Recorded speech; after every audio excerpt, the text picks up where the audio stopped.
We have seen political collapse before the juggernaut of Black Lives Matter. And I didn't expect any better. It is 3 years ago since I was destroyed by the lynch mob, and thank you, Declan, for your reference to that event. That has to be the lowest point in the history of Irish journalism in my lifetime. Nothing compares with it.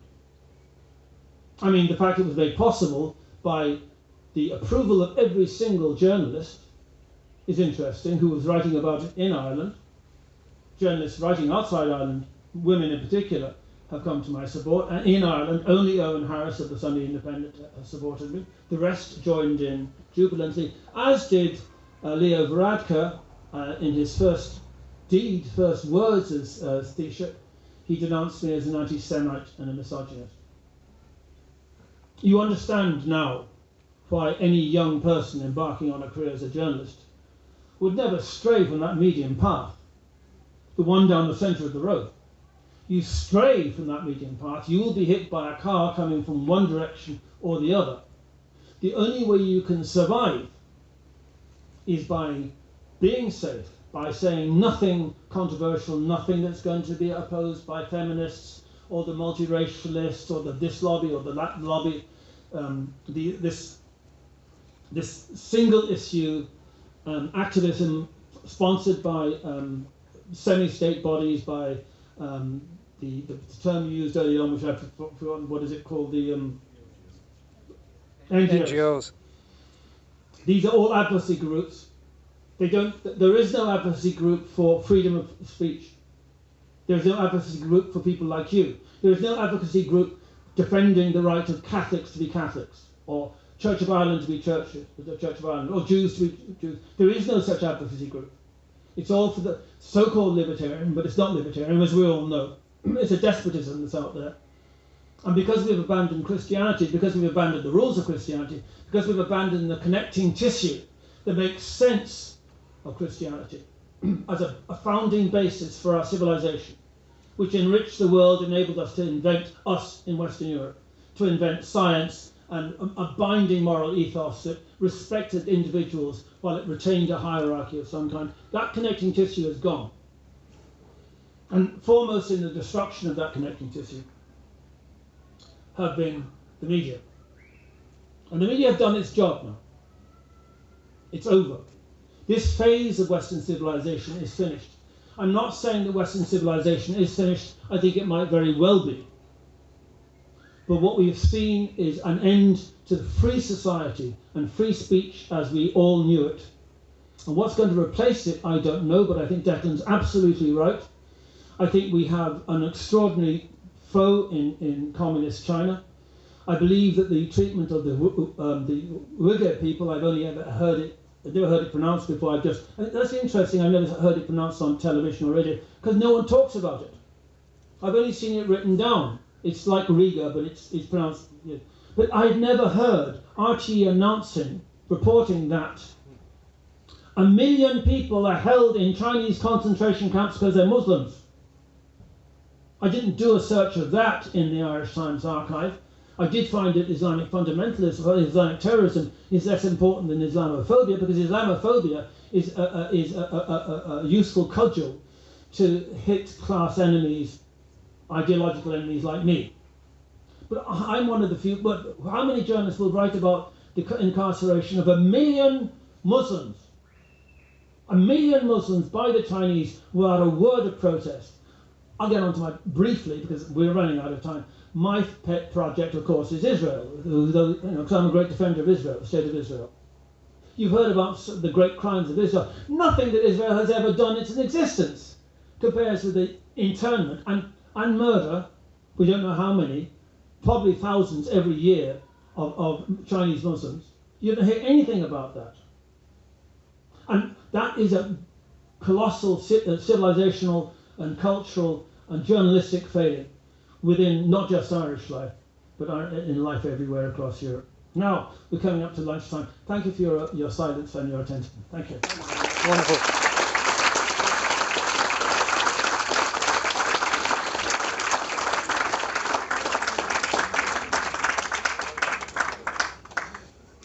Okay, so thank you, Kevin, very much. would you mind, sir, if I ask a question? Yes. Just quick for a question. Yes. I'll summarise it for the audience. Thank you. If independent media has become an oxymoron, how do we solve the problems where conservative people's attitudes actually get listened to instead of demonised? If independent media has become oxymoron, that's to say, kind of self-denying statement. How do we do independent people? Yes. How do conservative people get their voice heard? How do conservative people get their voice heard? I'm not a conservative person. I don't think you are. I don't think by the standards of our forefathers we're conservative, or foremothers. How does dissenting voice get heard? It doesn't get heard. It doesn't get heard. What happened to me was deliberate. It wasn't coincidental. Archie was on me for 2 months. 2 months they were discussing the evils of Kevin Myers. And there are perhaps a couple of other things worse than me. They never ever attacked Gerry Adams the way they attacked me. The Irish Times has never attacked Gerry Adams the way they attacked me. But Gerry Adams is now, well, he's got guns still. He's a man of force. He's got a huge political backing, which I haven't got. So the question is, how does an independent, conservative, religious, anybody who doesn't belong to that central dogmatic consensus, how do they get heard? With great difficulty. It's almost impossible. And I don't think it's going to happen in the present epoch of the way we are in, and of the way this world operates, and the way this society operates, and the absolutely bankrupt nature of our political classes. That they are quiescent, they're toady, they seem to have no idea, no thoughts. They sit themselves to election solely for the prospect of a sinecure, a ministerial car, ministerial pensions, and of course public service getting 2% pay increase in the autumn, which should have been the major item on everyone's news agenda this year. Public service pay is going up 2%. That means so do the pensions. Well, everyone here is of a certain age. I'm not of the deplorable status to be of that age. I've seen my pension fund destroyed by the virus, and I'm not complaining because hundreds of thousands of people are dead. But the public service and politicians' pensions are protected. Now, I'm moving from right to left. Gentleman in blue. No, this is a question. It's not a question. Okay. I think you said a few times that Irish liberals and Irish journalists have taken over the oppressive role of the Catholic Church in enforcing orthodoxy. I think myself that was a mistake, and that we're faced with something completely new. And to talk about Irish liberals as continuing the role of the Catholic Church is misleading. Is this a question? That's my question. That's not a question. Do you agree now that Irish liberals are continuing the oppressive role of the Catholic Church? I do. You do? I do. I won myself, actually. Anyway, I leave it. But if you actually are here and you're asking a question like that, then you're not an Irish liberal. You are a libertarian, which is a quite different thing. You do know the difference. I'm an admirer of John Charles McQuaid. I wrote most of the Wikipedia article on John Charles McQuaid. And I think it's a mistake to say that Irish liberals are continuing what he did. Okay. I think it's completely... But okay, now you do understand we're not here to discuss John Charles McQuaid. Okay. Nobody else. Yeah, I'm used to this. Oh yes, sure.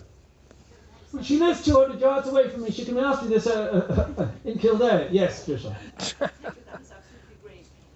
Question: do you agree that the beginnings of a revolt against suppression of free speech are taking root? For example, in publications like Gripped in Ireland, Spiked, The Federalist, Conservative Woman, and Unheard. Those online journals that may give a voice to people like many of us here today who don't otherwise have a voice. Yeah, they do exist. They have zero impact on the political classes, the decision-making classes. They have zero impact on things like Archie and BBC. BBC is the ultimate sir. BBC is truly disgraceful. It's an abomination. Here. It said of the shooting in Ferguson of Michael Brown, that the FBI finding had proven that it was excessive force and was racially based. That is simply the reverse of the truth. The FBI found that the police officer, whose first he's Murray, I think his name is,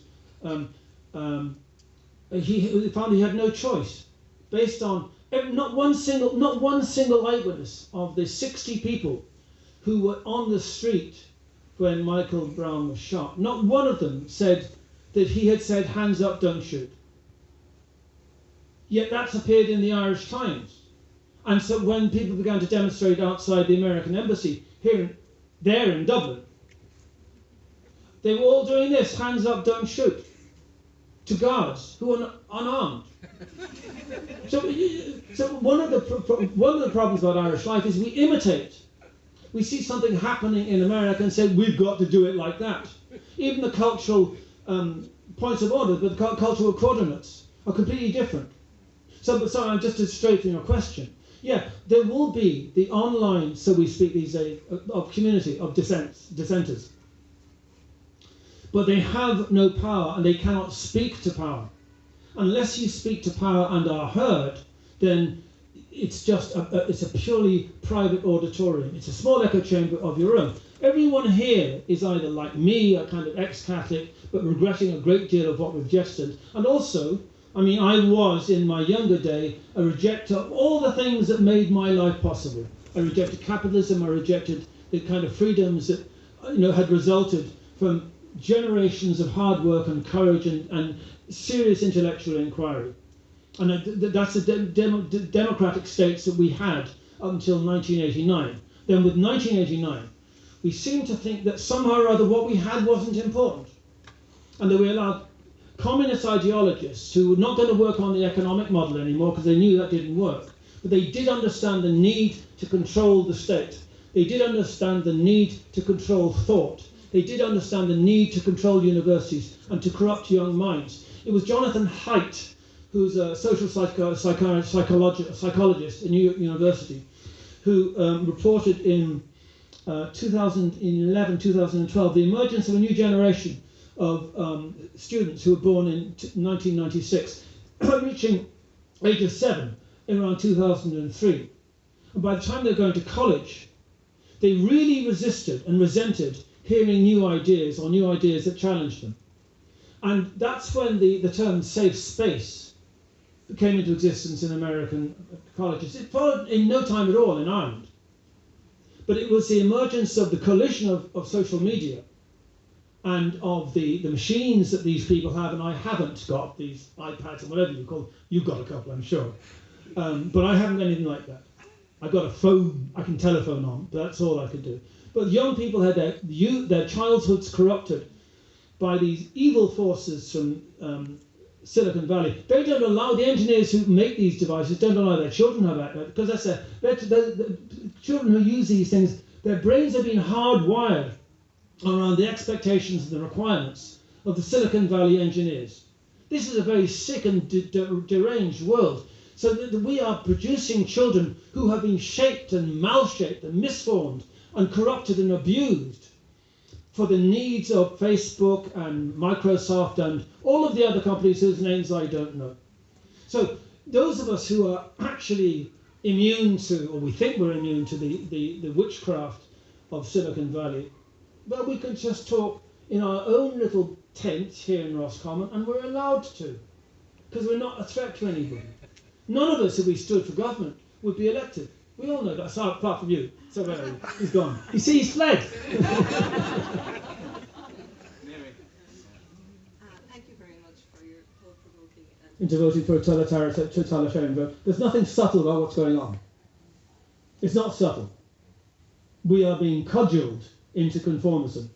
It's not subtle at all. It's quite clear. Now, you have this word, these words associated with algorithm, for example. I have no idea what an algorithm is, and don't tell us. But it is apparently unleashed on the internet to make people conform and comply. Certainly, the range of journalistic opinion you get now is far less than it was 25 or 30 years ago. So coercion is happening, it's successful, and it's producing the desired results. Look at this, American cities in uproar over what? It was a terrible killing, but 1,000 people get killed every year. So why was this one singled out? And he wasn't the first one to be videoed. The chap I told you in Dallas, in the shopping mall. They sat on his back. He said, I'm suffocating, I can't breathe. Tony Temper, his name. He's 32 years of age. He's dead, he's killed, not a word. So these things are being controlled. I mean, if you go on Wikipedia, you'll see they never say begin or start, they always say commence. They never say many, they say multitude. Now I actually believe these are experiments to see whether or not we're going to obey them. Why would you always say commence instead of start or begin? They never say start or begin. It's always commence. And these are not, commence isn't in the popular parlance, nor is multitude instead of many. I'm sure there are other key words that they're dropping into discourse to persuade us to talk like that. So it's a vast program. Now, you think that's a conspiracy. It's not a conspiracy. The world doesn't work like that. Because of